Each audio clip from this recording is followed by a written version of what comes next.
Good morning, and welcome to GBS Morning Sports Extra. Here we discuss up to speed in terms on the world of sports. I'm your host Kevin Yariki, and in studio today I'm joined by sports analyst. He has been here, and once again he's back, David Odindo. Good morning. Manchester United yesterday won against Chelsea. How do you feel as a Manchester United supporter? Very happy today. You're very happy. Yeah. Did you expect Manchester United to win? Before we come back and then discuss that. Yeah, even I told you during the day that Manchester United will win that match.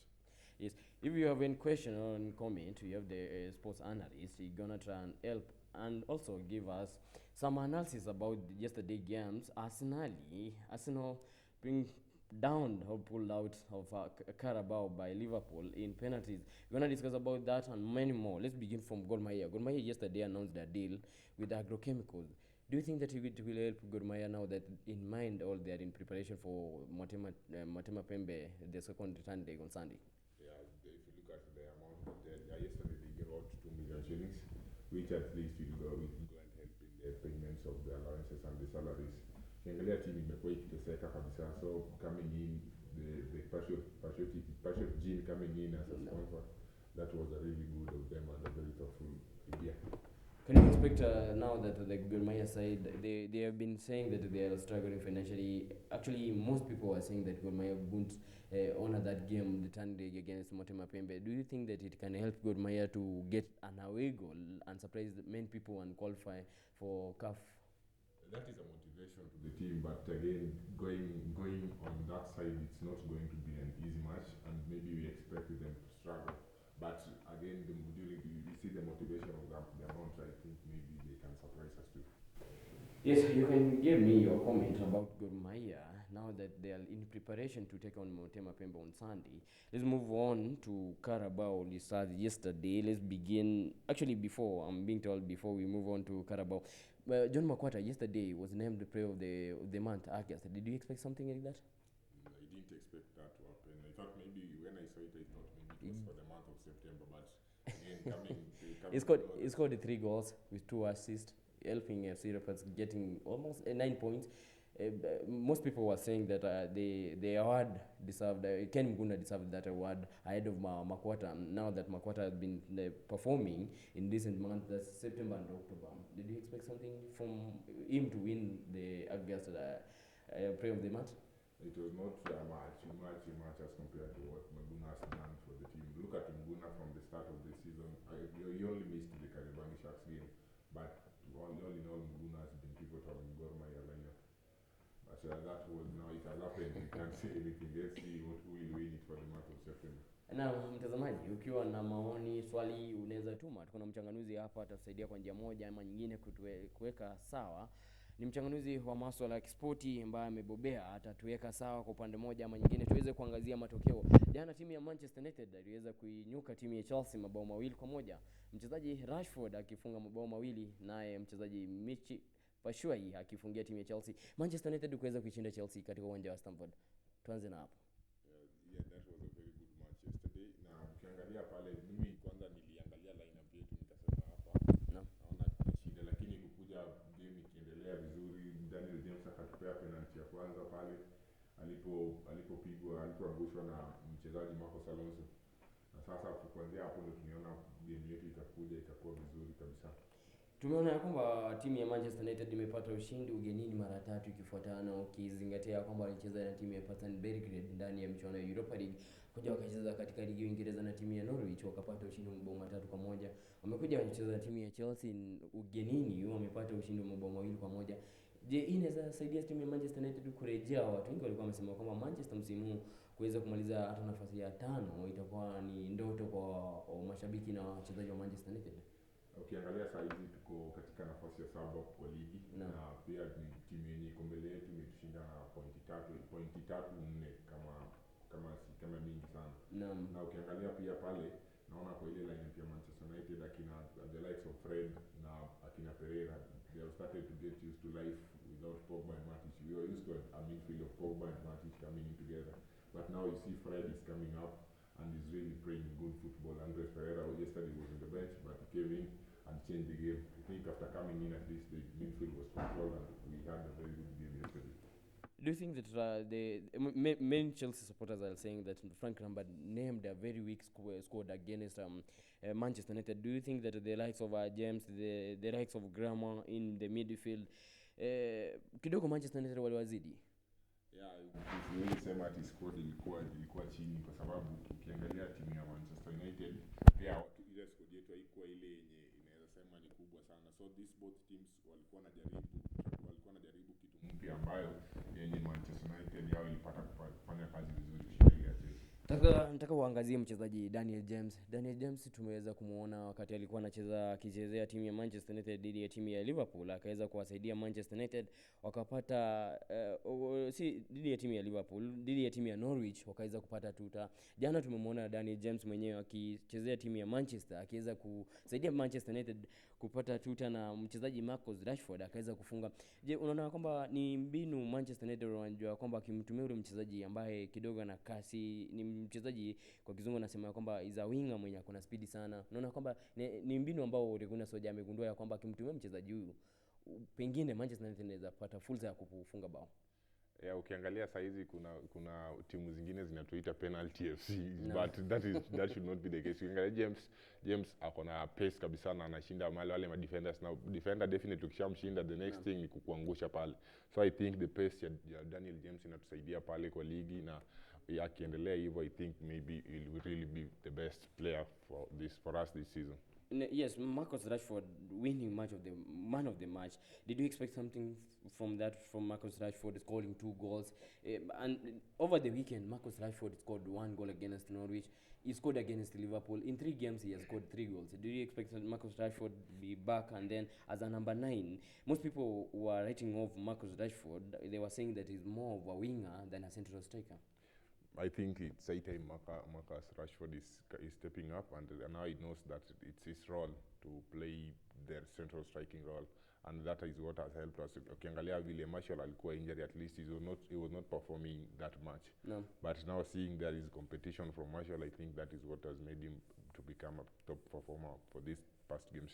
Kuna mtindo ambao tumeweza kuona kutoka kwa meneja wa timu ya Manchester United Ole Gunnar Solskjaer. Tumeona kwamba ule mchezaji Wan-Bissaka, mchezaji wengi wanasema kwamba wachezaji wa Manchester United wanaanza na wachezaji wa katikati, safu ya ulinzi, wachezaji watatu. Jana uliona kwamba mchezaji Marcus Lowe, mchezaji Harry Maguire na Lindelof wote walikuwa, alafu ukisonga mbele kulikuwa na Brandon Williams na Bissaka, wachezaji watano ambao ni madefender. Ni mtindo mpya tuliona akicheza dhidi ya timu ya Liverpool. Wakati alikuja dhidi ya timu ya Norwich akabadilisha, lakini jana tumeona kwamba tena ametumia mtindo. Jana unaona kwamba mtindo unaweza rudisha ile Manchester, sababu madefender ni watano, lakini wakisonga katikati wanakuwa watu watano. Wakirudi nyuma wako watano, wakisonga katikati wako watu watano. Nadhani hiki ni mbinu yenye coach wetu amegundua, akitumia wachezaji. Ukiangalia ile game ya Liverpool pia alitumia na ikawaka. Then naona kama hii ni mbinu yenye ameanza kutumia kwa hizi big teams. Tukirudi kwa hizi teams kama zile Norwich, tulicheza Norwich, arudi kwa ile formation yake ya kawaida, lakini tukicheza na timu hizi kubwa at least anajaribu kitu mpya ili at least iweze ikaleta results. Na ukiangalia hizo game zote mbili, kama ile ya Liverpool tulikuwa tunashinda, lakini some mistake from the defenders ikafanya tukadraw the game. But jana hata Arsenal, but jana uliona hiyo mbinu yake ilifanya kazi, and I expect him to stick to that when it comes to these other matches that are coming up. Mchezaji captain ama nahodha wa taifa ya Marekani Christian Pulisic aliweza kufunga mabao matatu dhidi ya timu ya Burnley mwishoni mwa wiki. Jana hatukuweza kumuona ile Pulisic ambaye tuliweza kumuona weekend. Yeah, actually jana nilikuwa naambia some Chelsea fans that most of their stars, look at somebody like Abraham, he only came in around 88th minute, but that is now like it's like the coach also doesn't trust these youngsters with these big teams. Pulisic tried, but he was nowhere to be seen. I think maybe the only thing that helped us was that our defenders were very keen on the ball, and that is what made him not to get the balls. Na mtazamaji, kama mwelekezi wangu Ben anaweza kupatia mabao hayo, tuweze kutazama mabao wakati Manchester United walikuwa wanacheza na timu ya Chelsea katika uwanja wa Stamford. Timu ya Manchester United ikiweza kufunga mabao mawili, Chelsea ikifunga moja.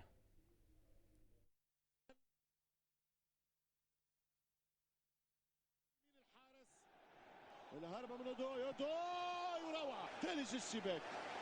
ماركوس راشفورد يشوط كورة، راشفورد عالمي، هدف ماركوس.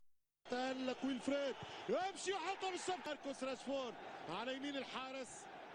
الهربة من أودوي وروعة تلج الشباك. ماركوس راشفورد يشوط كورة. راشفورد عالمي. هدف ماركوس. Naam, David, unaona kwamba Manchester United kuweza kupata ushindi dhidi ya timu ya Chelsea inaweza isaidia sana timu ya Manchester United, ukizingatia kwamba wengi walikuwa wanasema ratiba ya mechi kubwa zimeisha dhidi ya timu ya Manchester United, ni mpaka katikati mwa Disemba ndio wakutane timu ya Man City na timu ya Tottenham Hotspur. Inaweza saidia Manchester United kuweza kurejea kwa matokeo, kuweza kupata matokeo mazuri. Naona hii pia ikienda kutusaidia pale mbele. Ukiangalia team haiko focused na players pia wako sawa, wanaona at least it's time they start winning, at least for the fans, because ukiangalia pale hapo awali fans pia walikuwa wamechoka na ile, at least the players have had the cries of the fans and at least they are now showing some good performance. Chelsea ukiangazia kwa upande wake wanaenda kukutana na timu ya Watford, wakutana na timu ya Ajax katikati mwa wiki ijayo, wakutakutana na timu ya Crystal Palace, alafu wakutana na timu ya Manchester City. Je, wanaona kwamba Frank Lampard alikuwa amepata ushindi mara 7 ikifuatana. Jana Manchester United iweza kumshinda, imemshinda katika Carabao. Anaweza rejea na apate ushindi dhidi ya timu ya Watford. Watford msimu hajapata ushindi wote. Je, inaweza msaidia aweze kupata ushindi? Aone kwamba tumepoteza dhidi ya Manchester United, kurudisha ile imani kwa mashabiki wa timu ya Chelsea na wafuazi wote wa timu ya Chelsea. Lazima tushinde timu ya Watford. Yeah, Chelsea wanaenda kurudi drawing board, waangalie makosa ilitokea wapi ili waweze kurekebisha zile makosa walifanya jana at least, but I see them for the next 5 games. Maybe the problem can only be Man City and Ajax also waliwasumbua last time they got only a goal, but as at now Chelsea form yao iko sawa, lakini bado haiwezi ikaenda competition na zile teams kubwa pale. Tuweze kuondoka katika uwanja wa Stamford, tuweze kuingia katika uwanja wa Anfield katika jiji la Merseyside, ambapo timu ya Arsenal walikuwa wanacheza na timu ya Liverpool. Arsenal wakaweza kuondolewa na timu ya Liverpool kupitia matuta. Tuanze na hapo, mabao 5-5 kati ya Arsenal na timu ya Liverpool. Yeah, that one I also expected Liverpool to win that match. If you look at Arsenal, they have been having so much dressing room issues. Look at Xhaka last time when he was substituted. Arsenal, sorry. Look at Xhaka when he was substituted during their last match against Crystal Palace. He was booed by the fans. And again, also, Liverpool has been performing, and maybe that was not going to be a challenge. But the only problem that I thought maybe Arsenal had won the game when I saw that Liverpool had changed the whole starting 11. There was not even a player that played the previous match that was in the starting 11. But it was the Arsenal's chance to shine, but they blew it out and Liverpool carried the day. When you look at the squad against the Arsenal squad against Liverpool squad, in terms of the experience and intensity of the squad, Ozil coming back, getting the first, starting for Arsenal, Martinelli, the likes of Kolasinac, Holding, Mustafi, Beralin, Martinez. Did you expect that Liverpool will win this game? In terms of the squad intensity when the game started, then when you look at the squad, did you expect that Liverpool will win against Arsenal? Actually, I didn't expect Liverpool to win looking at their squad. Their squad was consisting of too many young players. And again, when there was a time Arsenal was 3-1 up, and I'd said this game has ended. Only Liverpool to come and later equalize at 4-4. It went to 4-2, 4-3. Then that is how the Arsenal lost the game. Unaona kwamba wachezaji timu ya Arsenal, umesema kwamba Arsenal wakati mmoja iliongoza mabao 3-1 dhidi ya timu ya Liverpool. Weekend hii tumeona kwamba timu ya Crystal Palace Arsenal ikiongoza mabao 2-0 dhidi ya timu ya Crystal Palace. Crystal ikatoka nyuma na ikaweza mechi hiyo ikaweza kuisha sare ya 2-2. Jana tumeona kwamba wakati mmoja walikuwa wameongoza mabao 3-1 na wakaweza kuachilia ushindi. Dakika ya 93 walikuwa wanaongoza mabao 4-5. Arsenal ilikuwa 5, timu ya Liverpool ilikuwa 3. Ule mchezaji Divock Origi akaweza kufunga dakika ya 94. Unaona kwamba akaweza kufanya mambo kwa 5-5 na akaweza kuhakikisha kwamba mechi ile imeenda matuta. Nini kinafanyika katika timu ya Arsenal? Wanaachilia, wameongoza mabao 3-1, wameachilia. Waliongoza weekend mabao 2 wakaachilia. Nadhani sahi ndio it's time defense. Arsenal wa makini, defenders wa Arsenal wa makinike na wajue kuwa I look at the team like Manchester United, when they are already a goal or 2 up, they defend like the game should just end now. But what about Arsenal? They want to still press more and more and get more goals. But when you press and you are ahead, the other teams also come. They also get the chance to get into into your box and score goals. So that is what the only mistake that Arsenal is doing. And again, also look at their midfield. Yesterday, it was very leaking and losing balls very easily. And I think that is where, if you look at most of these Liverpool goals, they're only coming from the problems in the midfield, where the players were getting the balls from the loose balls from the midfield, and they go direct to the goal. Naam, mtazamaji, tuweze kupata yao mabao, tuweze kutazama mabao ya timu ya Arsenal, tuweze kuyapata Arsenal wakicheza na timu ya Liverpool. Arsenal wakiweza kuondolewa katika mchuano ya Carabao na Liverpool kuweza kutinga quarter finali wakati timu ya Arsenal inarejea nyumbani.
Naam, umeona kwamba timu ya Arsenal ikiweza kufunga na timu ya Liverpool ikifunga. Na tukimalizia, mchezaji Martinelli getting 2 goals against Liverpool, 7 goals in 7 games.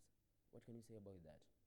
Yeah, he's an upcoming talent, and maybe if he gets more playing time, he'll really shine at Arsenal. Also, getting that Arsenal is consisting of young players, I think it's high time the coach should consider. Do you think that he can break into the first team, bearing in mind that they have the likes of Saka, the likes of Aubameyang and Lacazette? But it's the performance that matters most, and if he's proving out to perform better. But he has scored 7 goals in 7 games. That's why I'm saying performance, and I think that one should also give him just the go-ahead to get into the first team. Yes, let's talk about Aston Villa winning 2-1 against Wolverhampton. Did you expect something in that? Aston Villa winning 2-1 against Wolverhampton? Aston Villa, I didn't expect that. Look at our team like Wolves. Wolves has been performing very, very well with these big sides, big teams. And maybe coming to Aston Villa, I don't know where the problem came from that made them get such a defeat. Let's talk about, let's move on to La Liga. Yesterday, Real Madrid scored 5 goals against Leganes at Camp Nou. Did you expect, at Santiago Bernabeu, did you expect Real Madrid to score 5 goals? Bearing in mind that the likes of Eden Hazard, the likes of Bale were not in the game. Actually, Hazard played, but he didn't score. But Real Madrid scoring 5 goals against the Leganes.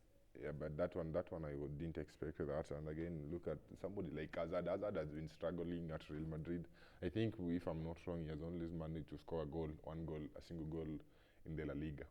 But Real Madrid is also a good side, and with the return of Zidane, there has been a lot of improvements in their team, and I expect them also to be the title challengers this season. Gareth Bale missed the game. Do you think that Real Madrid can work out without Gareth Bale in the next 2 or 3 games? They can work out without him, but again, he has been crucial in that team, and looking at his performances, he has been very, very crucial, and I see they might also struggle in some of those 3 games, but I doubt if they'll really miss him that much. Real Madrid are 1 point behind Barcelona with 21 points, Barcelona with 22 points. Do you expect that Real Madrid will challenge Barcelona for the La Liga title this season? It's very much possible, and again, the only thing that will determine that is what the El Clasico. But I think it was postponed. It was supposed to be some weekend. Yeah, but again, if the team that will come out stronger in the El Clasico will definitely carry the day. Let's have a look at Real Madrid scoring 5 goals against Leganes. Let's have a look at the goals.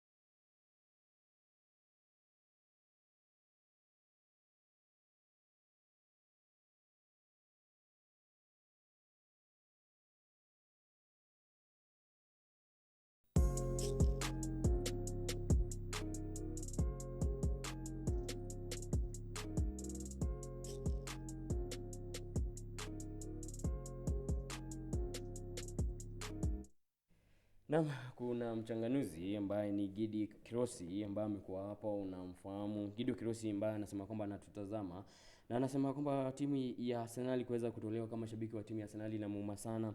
Anasema kwamba ako katika kaunti ya Nyeri hapo kesho huenda akafuzu, na tunasema kwamba hongera Gidi kwa kuweza kutazama na kuweza kufika mahali umefika. Sema kwamba inamuuma sana Arsenal kuweza kuondolewa. Tuweze kuangazia matokeo mengine. Timu ya Atletico Bilbao iliweza kupigwa na iliweza kuishinda timu ya Espanyol. Timu ya Atletico Bilbao imekuwa ikisumbua timu mingi wakiwa nyumbani. Jana kuweza kuishinda timu ya Espanyol. Ulikuwa una expect ya kwamba wanaweza ishinda timu ya Espanyol mabao matatu. Espanyol hawakufunga bao hata moja. Actually didn't expect that, lakini Athletic Bilbao wamekuwa wakionyesha matokeo mazuri kwa hizi teams kubwa, and I think if they continue with that performance and show it against these other teams also, it will be very very good on their side, and then waanze tu waeke tu tumaini yao na they focus on the games, they'll be very good. And again, I can tell the analysts there that they should get used to these things. Arsenal, no. Even before the season began, when the season began, we told them that Arsenal will not even be at the top 5. Let us watch them in these next 5 games, and you'll see they have started crying out that Unai Emery should just be sacked. But that is how we cried as Manchester United fans, and at least our cry was heard, and at least now there are some good performances in our team. Naam, Gedi, umesikia kwamba umeambiwa kwamba jipatie roho ngumu ya kwamba Manchester United wamekuwa wakipitia shida, lakini matokeo yameanza kuja. Omba ya kwamba timu ya Arsenal kufika Januari muweze kupata wachezaji wawili watatu. Mchezaji Pepe ameingia katika timu ya Arsenal, lakini hatujaona matokeo yake mazuri. Matumaini ya wengi ni kuwa ataisaidia sana timu ya Arsenal.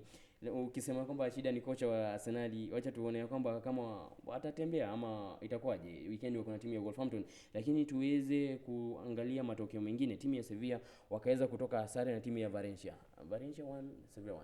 Did you expect something like that?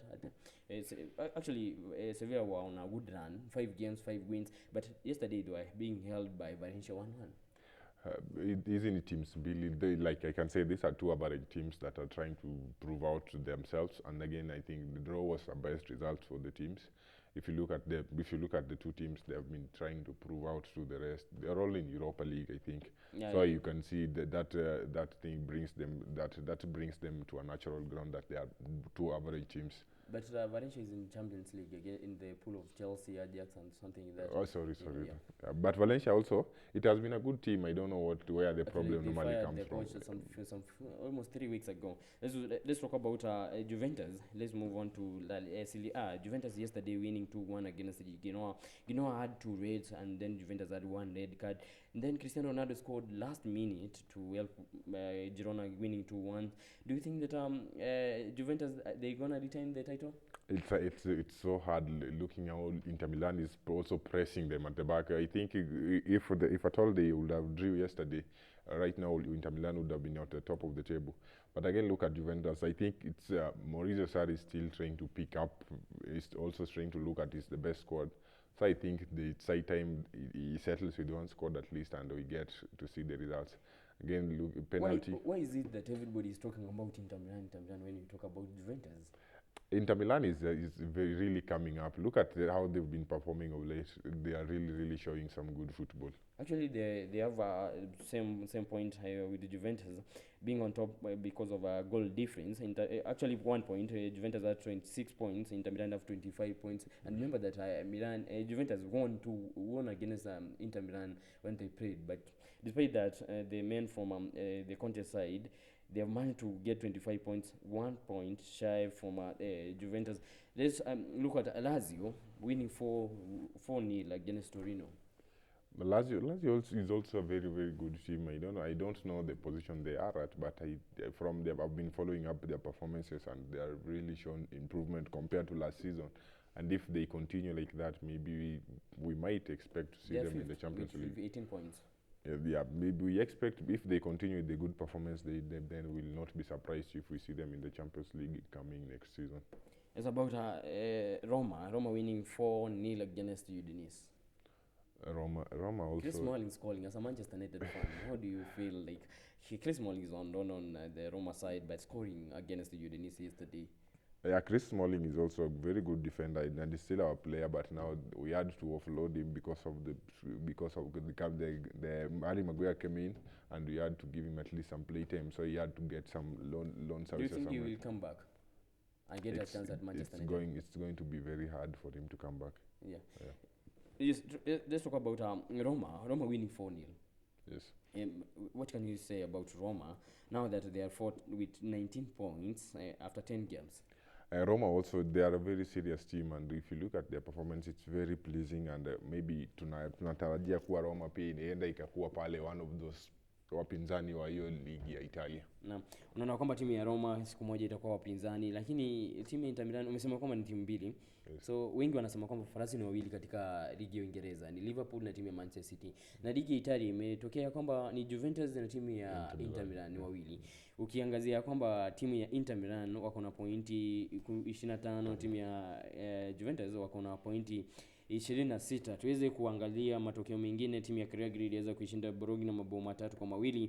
Timu ya Atalanta kiweza kutoka sare ya 2-2 na timu ya Napoli. Napoli wakiwa nyumbani sare ya 2-2. Napoli, I don't know where the problem is, but Napoli is really struggling this season. If not a draw, they lose. If not, they only win one matches in some 5 games. But if they continue that performance, then they'll finish in their worst position. Last 5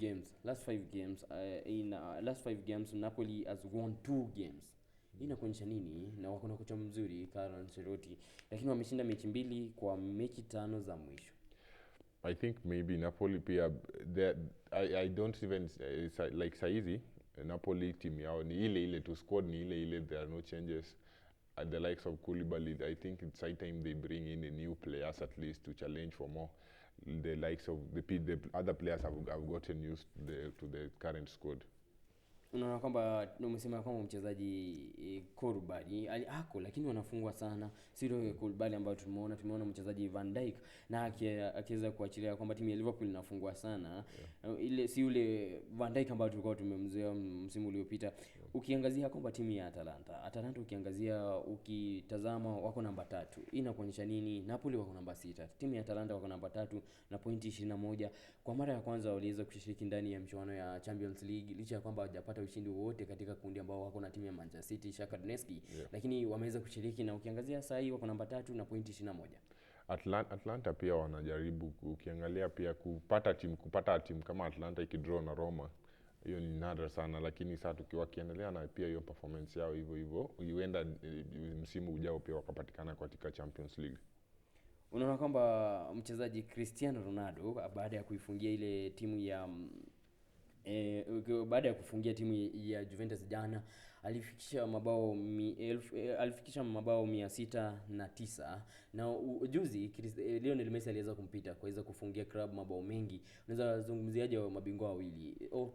Unaona kama mabao amefunga akichezea timu ama club 609 goals, Lionel Messi 610 goals. Mimi kwangu Lionel Messi has always been the best, and maybe Cristiano Ronaldo, I only support him because he was once a Manchester United player. That's why I only follow him so much. No. But again, look at Lionel Messi. Without Messi, but there is no Barcelona, and without Barcelona, there is no Messi. Okay. Yeah. If you look at these two players, at least now you can say Cristiano Ronaldo has been in the Premier League. He has gone to Spanish La Liga and at least the Italian Serie A. So it's high time also, I think Messi should also try and get a challenge elsewhere, at least so that we also see his strength. Juzi amesema kwamba ndoto yake ni kuweza kurejea katika timu ambayo aliweza kutoka katika taifa la Argentina aweze kucheza, lakini anaangalia familia yake wako katika taifa la Hispania. Kutoka ni ngumu. Yeah, but again, I think also Barcelona won't do well without this player Lionel Messi. So it's, I think it will only be very hard for him to leave also that team. Sababu ya muda tuweze kuangalia kwa sekunde chache timu ya AC Milan wanacheza leo hii na timu ya Spal. Tutarajia kwamba Milan atapata ushindi? Yeah, watapata ushindi. Na tuingie katika La Liga. Eibar wanacheza na timu ya Villarreal. Nani apate ushindi hapo? Naona Villarreal ikipata ushindi. Villarreal huenda akainyuka timu ya Eibar. Getafe wanacheza na timu ya Granada. Granada tumemwona akitesa akisumbua watu wengi. Ukiangazia kwamba kuna wakati mmoja aliweza kushinda timu ya Barcelona. Na ukiangazia saa hii mahali timu ya Granada iko nambari 3 na pointi 20 na wamecheza mechi 10. Tutarajia kwamba wanaweza mfunga timu ya Getafe ama Getafe wakiwa nyumbani wanaweza izuia timu ya Granada kupata ushindi. Those are two average teams and maybe the best that can come from there is a draw. Yeah. Osasuna wakicheza na timu ya Mallorca. Tukimalizia. Osasuna wanaweza shinda. Naam. Mtazamaji, unaona kwamba David ambaye ni mchanganuzi, shabiki mkubwa wa timu ya Manchester United, kama kuna watu ambao wanapenda timu yake ama timu ambayo unaishabikia, huyu ni mmoja wao ambaye ameweza kutuweka sawa kwa upande moja ama nyingine kwa uchanganuzi. Kaka, nakushukuru. Asante sana. Naam. Shukrani kwako mpenzi mtazamaji kwa kuweza kutazama GBS Morning Sports Extra. Nimekuwa kwa Kevin Nyariki. Tuweze kuangazia matokeo ya timu ya AC Milan na mechi zingine ambazo zimeweza kuratibiwa kuweza kusakatwa leo kuanzia kesho mwendo wa saa 1:30. Nimekuwa kwa Kevin Nyariki, kuwa na siku njema.